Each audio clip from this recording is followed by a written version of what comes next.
دعا کرتے ہوئے نا کچھ چیزوں کا خیال رکھنا بہت ضروری ہے، اور آپ صلی اللہ علیہ وسلم کے طریقے کو ڈھونڈنا اور تلاش کرنا اور اس کے مطابق اللہ تعالیٰ سے مانگنا بہت ضروری ہے۔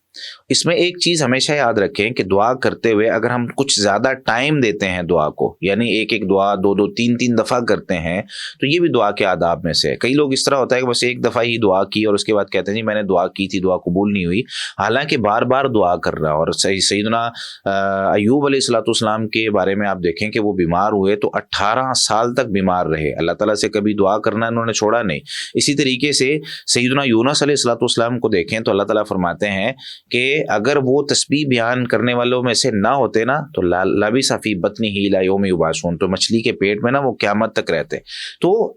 انسان کو نا اللہ تعالیٰ کو بہت زیادہ اللہ تعالیٰ کا ذکر کرنا، اللہ تعالیٰ کو یاد کرنا، اللہ تعالیٰ کو وقت دینا، یہ اللہ تعالیٰ کو پسند ہے کہ انسان کچھ وقت نکالے میرے لیے۔ اب اس میں اللہ تعالیٰ نے کہیں نماز رکھی ہے، کہیں دعا، کہیں ذکر و اذکار۔ دعا کرتے ہوئے بھی آپ صلی اللہ علیہ وسلم کا جو طریقہ کار یہ ہوتا تھا کہ آپ صلی اللہ علیہ وسلم جب اللہ تعالیٰ سے مانگ رہے ہوتے، اللہ تعالیٰ سے دعا کرتے، تو اکثر و بیشتر ایک ایک لفظ کو 3 دفعہ کہتے، دعا کرتے ہوئے 3 دفعہ دعا مانگتے تھے۔ جیسے حدیث میں آتا ہے، صحیح بخاری میں 240 نمبر اور صحیح مسلم میں 1794 نمبر حدیث ہے، وہ لمبی حدیث ہے جس میں نبی کریم صلی اللہ علیہ وسلم بیت اللہ میں نماز پڑھ رہے تھے تو ابو جہل اور اس کا لشکر جو تھا وہاں پہ، اس نے آپ صلی اللہ علیہ وسلم کے اوپر اوجری لا کے ڈال دی، اور آپ صلی اللہ علیہ وسلم جو ہے وہ نماز پڑھتے رہے۔ پھر سیدہ فاطمہ رضی اللہ تعالیٰ عنہا آئی تو انہوں نے جو ہے نا وہ اجری اتاری اور آپ صلی اللہ علیہ وسلم نے نماز مکمل کی۔ بہرحال ایک تکلیف آپ صلی اللہ علیہ وسلم کو ہوئی، تو جب آپ صلی اللہ علیہ وسلم نے نماز ختم کی تو آپ صلی اللہ علیہ وسلم نے وہاں پہ کیا کیا، فلما قضى النبی صلی اللہ علیہ وسلم صلاته، اب آپ صلی اللہ علیہ وسلم نے اپنی نماز کو ختم کیا، رفع صوته، اپنی آواز کو بلند کیا، ثم دعا علیہم، پھر ان پر دعا کی، وکان اذا دعا دعا ثلاثا، اور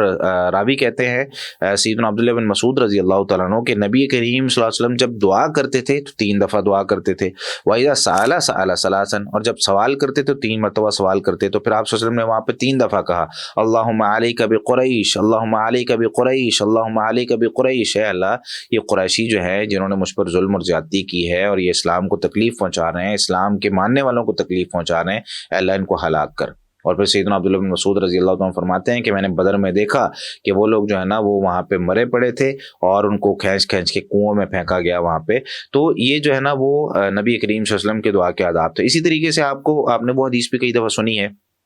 جس میں نبی کریم صلی اللہ علیہ وسلم، صحیح بخاری اور صحیح مسلم کی حدیث ہے کہ آپ صلی اللہ علیہ وسلم جو ہے وہ مسجد میں موجود تھے اور ایک صحابی آئے کہنے لگے یا رسول اللہ بارش نہیں ہو رہی، دعا کر دیں، تو آپ صلی اللہ علیہ وسلم نے وہاں پہ بھی نا بارش کے لیے دعا کی، رفع رسول اللہ صلی اللہ علیہ وسلم یدیہ، آپ صلی اللہ علیہ وسلم نے وہیں پہ دعا کے لیے ہاتھ اٹھائے اور فرمانے لگے اللہم اغثنا، اللہم اغثنا، اللہم اغثنا، اے اللہ میں پانی پلا دے، اے اللہ میں بارش عطا کر دے، اے اللہ میں بارش عطا کر دے۔ تو 3 مرتبہ آپ صلی اللہ علیہ وسلم نے دعا کی۔ تو ہمیں بھی اپنی دعا میں کچھ وقت دینا چاہیے، کچھ دیر بیٹھنا چاہیے، اس میں طریقہ کار پھر وہ سارے میں نے بیان کیے ہوئے ہیں، اس میں کہ اللہ تعالیٰ کی سب سے پہلے تعریف کی جائے، پھر نبی کریم صلی اللہ علیہ وسلم پر درود بھیجا جائے، پھر اپنے گناہوں کا اعتراف کیا جائے، اس کے بعد پھر بندے کو جو چیزیں چاہیے وہ مانگیں، تو اس طریقے سے دعا کی قبولیت بڑھ جاتی ہے۔ اللہ تعالیٰ ہمیں عمل کی توفیق عطا فرمائے۔